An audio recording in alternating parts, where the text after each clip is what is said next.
കേരളത്തിലെ രാഷ്ട്രീയ ചരിത്രത്തിൽ വഴിത്തിരിവായി മാറിയ ഒരു സംഭവമായിരുന്നു 1946 ഒക്ടോബറിൽ നടന്ന പുന്നപ്ര വയലാർ സമരം. അക്കാലത്ത് തിരുവിതാംകൂർ ദിവാനായിരുന്ന CP രാമസ്വാമി അയ്യർ കൊണ്ടുവന്ന അമേരിക്കൻ മോഡൽ ഭരണപരിഷ്കാരം വലിയ പ്രതിഷേധത്തിന് ഇടയാക്കിയിരുന്നു. ലോഹമഹായുദ്ധത്തിൻ്റെ ഫലമായി ദാരിദ്ര്യവും വിലക്കയറ്റവുമൊക്കെ പൊതുജന ജീവിതത്തെ ദുസ്സഹമാക്കിയ ഒരു കാലഘട്ടത്തായിരുന്നു അത്. വിലക്കയറ്റത്തിനെതിരെയും കൂലി കൂട്ടുന്നതിനും വേണ്ടിയിട്ടൊക്കെ വിവിധ ഫാക്ടറി തൊഴിലാളികളും കർഷക തൊഴിലാളികളും ട്രേഡ് യൂണിയൻ തൊഴിലാളികളുമൊക്കെ സംഘടിച്ച് സമരം ചെയ്തു തുടങ്ങി. ഇതിൻ്റെ ഒരു ഭാഗമായിട്ട് പൊതുപണിമുടക്കും അവർ നടത്തി. ആലപ്പുഴ, ചേർത്തല എന്നീ പ്രദേശത്തെ ഫാക്ടറി ഉടമകളും ജന്മികളുമൊക്കെ ചേർന്ന് ഗുണ്ടകളെ ഇറക്കി ഫാക്ടറിക്കെതിരെ സമരം ചെയ്യുന്ന തൊഴിലാളികളെ പല വിധത്തിലും പീഡിപ്പിച്ചു. തൊഴിലാളികളുടെ വീടുകളും കുടിലുകളും അവർ ഇടിച്ചു നിർത്തുകയും സ്ത്രീകളെ മാനഭംഗപ്പെടുത്തുകയുമൊക്കെ ചെയ്തു. സ്വാഭാവികമായിട്ടും തൊഴിലാളികളും സംഘടിച്ച് ശക്തി നേടുകയും അവരും തിരിച്ച് പൊരുതാൻ തുടങ്ങുകയും ചെയ്തു.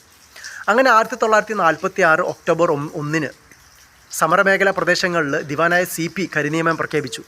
മാത്രമല്ല കമ്മ്യൂണിസ്റ്റ് പാർട്ടിയെയും വിവിധ ട്രേഡ് യൂണിയൻ സംഘടനയുമൊക്കെ നിരോധിക്കുകയും ചെയ്തു. അതിൻ്റെ നേതാക്കളായ C. Keshavan, R. Sugathan, PK Punnoose തുടങ്ങിയവരെ അറസ്റ്റ് ചെയ്യുകയും ചെയ്തു. ഇതോടെ സമരം കൂടുതൽ ശക്തമായി ആളിക്കത്തിയ സമരത്തെ നേരിടാനായിട്ട് ആലപ്പുഴയിലും ചേർത്തലയിലും പട്ടാള ഭരണം ഏർപ്പെടുത്തി. മാത്രമല്ല പൊതുപണിമുടക്ക് പിൻവലിക്കാൻ അന്ത്യശാസനം നൽകുകയും ചെയ്തു. എന്നാൽ അതുകൊണ്ടൊന്നും സമരക്കാർ സമരം നിർത്തിയില്ല. തുടർന്ന് ഒക്ടോബർ 24 ആലപ്പുഴയിൽ നിന്നും പുന്നപ്രയിലേക്ക് നീങ്ങിയ തൊഴിലാളി പ്രതിഷേധ ജാഥയിലേക്ക് പോലീസ് ലാത്തി വീശി. സമരക്കാർ തിരിച്ചും ആക്രമിച്ചു. ഈ ഒരു ഏറ്റുമുട്ടലിൽ 100 കണക്കിന് പോലീസുകാരും സമരക്കാരും കൊല്ലപ്പെടുകയുണ്ടായി. പോലീസുകാരിൽ നിന്ന് രക്ഷപ്പെടാനായിട്ട് 100 കണക്കിന് സമരക്കാർ വയലാറിൽ രഹസ്യമായിട്ട് തമ്പടിച്ചിരുന്നു. 3 വശവും കാലുകളുള്ള ഒരു പ്രദേശമായിരുന്നു വയലാർ. പോലീസ് രഹസ്യമായിട്ട് ഇവിടം വളയുകയും സമരക്കാരെ നേരിടുകയും ചെയ്തു. 100 കണക്കിന് സമരക്കാരെ പട്ടാളക്കാർ വെടിവെച്ചിട്ടു. സമരക്കാർ തിരിച്ചും ആക്രമിച്ചു. ഇത്തരത്തിൽ ഒരുപാട് ദേശസ്നേഹികളുടെ ജീവൻ ഹോമിച്ച ഒരു സമരമായിരുന്നു പുന്നപ്ര വയലാർ സമരം.